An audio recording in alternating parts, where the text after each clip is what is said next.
ओम नमो भगवते वासुदेवाय। भागवत पुराण दशम स्कंद 48वां अध्याय। भगवान का कुब्जा और अक्रूर जी के घर जाना।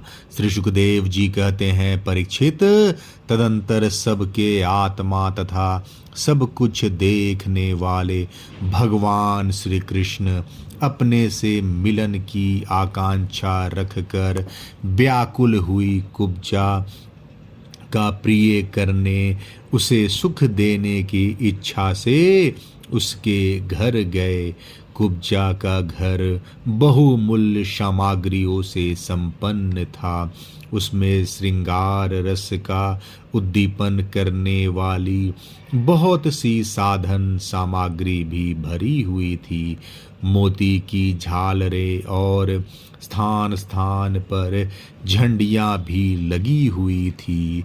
चंदोवे तने हुए थे, सेजे बिछाई हुई थी और बैठने के लिए बहुत सुंदर सुंदर आसन लगाए हुए थे। धूप की सुगंध फैल रही थी। दीपक की शिखाएं जगमगा रही थी। स्थान स्थान पर फूलों के हार और चंदन रखे हुए थे। भगवान को अपने घर आते देख कुब्जा तुरंत हड़बड़ाकर अपने आसन से उठ खड़ी हुई और सखियों के साथ आगे बढ़कर उसने विधि पूर्वक भगवान का स्वागत सत्कार किया। फिर श्रेष्ठ आसन आदि देकर विविध उपचारों से उनकी विधि पूर्वक पूजा की। कुब्जा ने भगवान के परम भक्त उद्धव जी की भी समुचित रीति से पूजा की, परंतु वे उसके सम्मान के लिए उसका दिया हुआ आसन छूकर धरती पर ही बैठ गए। अपने स्वामी के सामने उन्होंने आसन पर बैठना उचित न समझा। भगवान श्री कृष्ण सच्चिदानंद स्वरूप होने पर भी लोकाचार का अनुकरण करते हुए तुरंत उसकी बहुमूल्य सेज पर जा बैठे। तब कुब्जा स्नान, अंगराग, वस्त्र, आभूषण, हार, गंध, इत्र आदि, तांबूल और सुधाशव आदि से अपने को खूब सजाकर लीलामयी लजीली मुस्कान तथा हाव भाव के साथ भगवान की ओर देखती हुई उसके पास आई। कुब्जा नवीन मिलन की संकोच से कुछ झिझक रही थी। तब श्याम सुंदर श्री कृष्ण ने उसे अपने पास बुला लिया और उसकी कंकन से सुशोभित कलाई पकड़कर अपने पास बैठा लिया और उसके साथ क्रीड़ा करने लगे। परीक्षित, कुब्जा ने इस जन्म में केवल भगवान को अंगराग अर्पित किया था। उसी एक शुभ कर्म के फल स्वरूप उसे ऐसा अनुपम अवसर मिला। कुब्जा भगवान श्री कृष्ण के चरणों को अपने काम संतप्त हृदय, वक्षस्थल और नेत्रों पर रखकर उनकी दिव्य सुगंध लेने लगी और इस प्रकार उसने अपने हृदय की सारी आधी व्याधि शांत कर ली। वक्षस्थल से सटे हुए आनंद मूर्ति प्रियतम श्याम सुंदर का अपनी दोनों भुजाओं से गाढ़ आलिंगन करके कुब्जा ने दीर्घ काल से बढ़े हुए विरह ताप को शांत किया। परीक्षित, कुब्जा ने केवल अंगराग समर्पित किया था, उतने से ही उसे उन सर्वशक्तिमान भगवान की प्राप्ति हुई। जो केवल मोक्ष के अधीश्वर हैं और जिनकी प्राप्ति अत्यंत कठिन है, परंतु उस दुर्भगा ने उन्हें प्राप्त करके भी ब्रज गोपियों की भांति सेवा ना मांग कर यही मांगा, प्रियतम आप कुछ दिन यहीं रहकर मेरे साथ क्रीड़ा कीजिए, क्योंकि हे कमल नयन मुझसे आपका साथ नहीं छोड़ा जाता।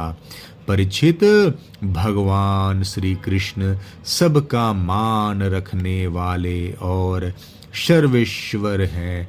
उन्होंने अविष्ट वर देकर उसकी पूजा स्वीकार की, फिर अपने प्यारे भक्त उद्धव जी के साथ अपने सर्वसम्मानित घर पर लौट आए।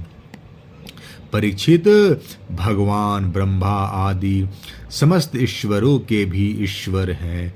उनको प्रसन्न कर लेना भी जीव के लिए बहुत ही कठिन है। जो कोई उन्हें प्रसन्न करके उनसे विषय सुख मांगता है, वह निश्चय ही दुर्बुद्धि है, क्योंकि वास्तव में विषय सुख अत्यंत तुच्छ नहीं के बराबर है।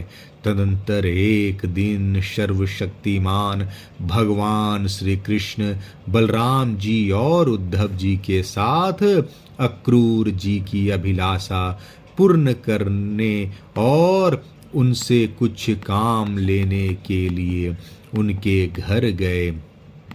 अक्रूर जी ने दूर से ही देख लिया कि हमारे परम बंधु मनुष्य लोक शिरोमणि भगवान श्री कृष्ण और बलराम जी आदि पधार रहे हैं। वे तुरंत उठकर आगे गए तथा आनंद से भरकर उनका अभिनंदन और आलिंगन किया। अक्रूर जी ने भगवान श्री कृष्ण और बलराम जी को नमस्कार किया तथा उद्धव जी के साथ उन दोनों भाइयों ने भी उन्हें नमस्कार किया। जब सब लोग आराम से आसनों पर बैठ गए, तब अक्रूर जी उन लोगों की विधिवत पूजा करने लगे।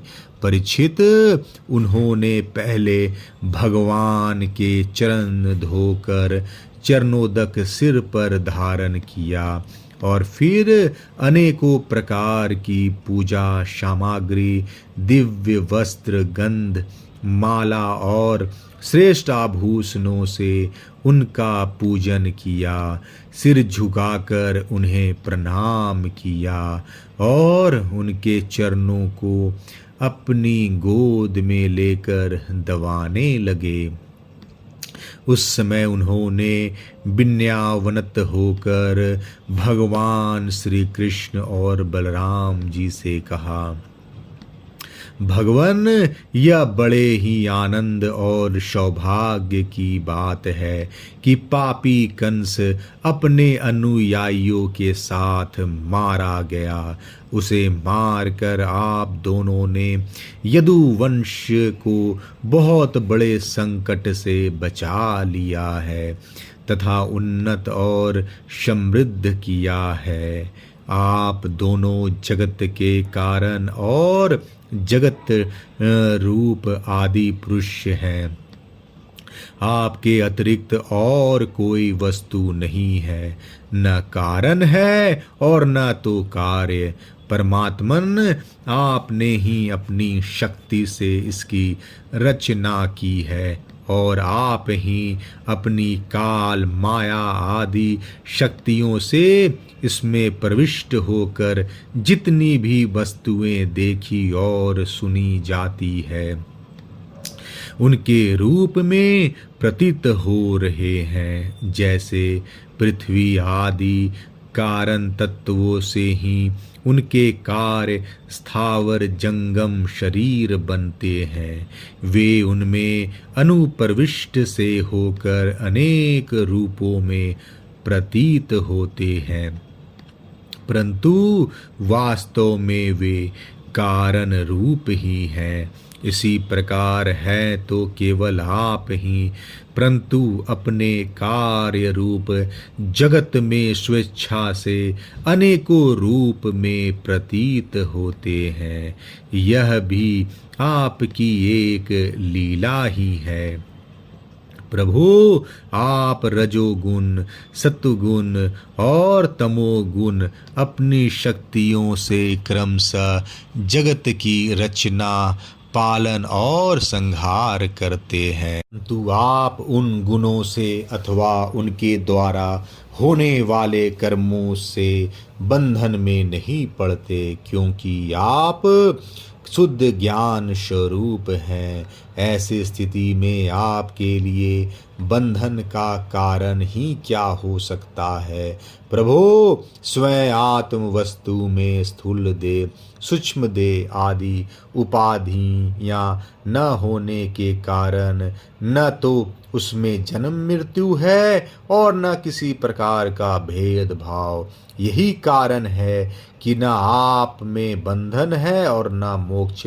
आप में अपने अपने अभिप्राय के अनुसार बंधन या मोक्ष की जो कुछ कल्पना होती है, उसका कारण केवल हमारा अविवेक ही है। आपने जगत के कल्याण के लिए यह सनातन वेद मार्ग प्रकट किया है। जब जब इसे पाखंड पथ से चलने वाले दुष्टों के द्वारा क्षति पहुंचती है, तब तब आप शुद्ध सत्वमय शरीर ग्रहण करते हैं। प्रभु, वही आप इस समय अपने अंश श्री बलराम जी के साथ पृथ्वी का भार दूर करने के लिए यहाँ वसुदेव जी के घर अवतीर्ण हुए हैं। आप असुरों के अंश से उत्पन्न नाम मात्र के शासकों की 100 अक्षौहिणी सेना का संहार करेंगे और यदुवंश के यश का विस्तार करेंगे। इंद्रियातीत परमात्मन सारे देवता, पितर, भूतगण और राजा आपकी मूर्ति है। आपके चरणों की धोवन गंगा जी तीनों लोकों को पवित्र करती हैं। आप सारे जगत के एकमात्र पिता और शिक्षक हैं। वही आज आप हमारे घर पधारे। इसमें संदेह नहीं कि आज हमारे घर धन्य धन्य हो गए। उनके सौभाग्य की सीमा न रही। प्रभु, आप प्रेमी भक्तों के परम प्रियतम सत्यवक्ता, अकारण हेतु और कृतज्ञ हैं। जरा सी सेवा को भी मान लेते हैं। भला ऐसा कौन बुद्धिमान पुरुष है जो आपको छोड़कर किसी दूसरे की शरण में जाएगा। आप अपना भजन करने वाले प्रेमी भक्त की समस्त अभिलाषाएं पूर्ण कर देते हैं, यहाँ तक कि जिसकी कभी क्षति और वृद्धि नहीं होती, जो एक रस है। अपने उस आत्मा का भी आप दान कर देते हैं। भक्तों के कष्ट मिटाने वाले और जन्म मृत्यु के बंधन से छुड़ाने वाले प्रभु, बड़े बड़े योगी राज और देवराज भी आपके स्वरूप को नहीं जान सकते, परंतु हमें आपका साक्षात दर्शन हो गया। यह कितने सौभाग्य की बात है। प्रभु, हम स्त्री पुत्र, धन, स्वजन, गेह और देह आदि के मोह की रस्सी से बंधे हुए हैं। अवश्य ही यह आपकी माया का खेल है। आप कृपा करके इस गाढ़े बंधन को शीघ्र काट दीजिए। श्री सुखदेव जी कहते हैं, परीक्षित, इस प्रकार भक्त अक्रूर जी ने भगवान श्री कृष्ण की पूजा और स्तुति की। इसके बाद भगवान श्री कृष्ण ने मुस्कुराकर अपनी मधुर वाणी से उन्हें मानो मोहित करते हुए कहा। भगवान श्री कृष्ण ने कहा, तात, आप हमारे गुरु, हितोपदेशक और चाचा हैं। हमारे वंश में अत्यंत प्रशंसनीय तथा हमारे सदा के हितैषी हैं। हम तो आपके बालक और सदा ही आपकी रक्षा पालन और कृपा के पात्र हैं। अपना परम कल्याण चाहने वाले मनुष्यों को आप जैसे परम पूजनीय और महाभाग्यवान संतों की सर्वदा सेवा करनी चाहिए। आप जैसे संत देवताओं से भी बढ़कर हैं, क्योंकि देवताओं में तो स्वार्थ रहता है, परंतु संतों में नहीं। केवल जल के तीर्थ, नदी सरोवर आदि ही तीर्थ नहीं है। केवल मृत्तिका और शिला आदि की बनी हुई मूर्तियां ही देवता नहीं है। चाचा जी, उनकी तो बहुत दिनों तक श्रद्धा से सेवा की जाए तब वे पवित्र करते हैं, परंतु संत पुरुष तो अपने दर्शन मात्र से पवित्र कर देते हैं। चाचा जी, आप हमारे हितैषी सुहृदों में सर्वश्रेष्ठ हैं, इसलिए आप पांडवों का हित करने के लिए तथा उनका कुशल मंगल जानने के लिए हस्तिनापुर जाइए। हमने ऐसा सुना है कि राजा पांडु के मर जाने पर अपनी माता कुंती के साथ युधिष्ठिर आदि पांडव बड़े दुख में पड़ गए थे। अब राजा धृतराष्ट्र उन्हें अपनी राजधानी हस्तिनापुर में ले आए हैं और वे वहीं रहते हैं। आप जानते ही हैं कि राजा धृतराष्ट्र एक तो अंधे हैं और दूसरे उनमें मनोबल की भी कमी है। उनका पुत्र दुर्योधन बहुत दुष्ट है और उसके अधीन होने के कारण वे पांडवों के साथ अपने पुत्रों जैसा समान व्यवहार नहीं कर पाते।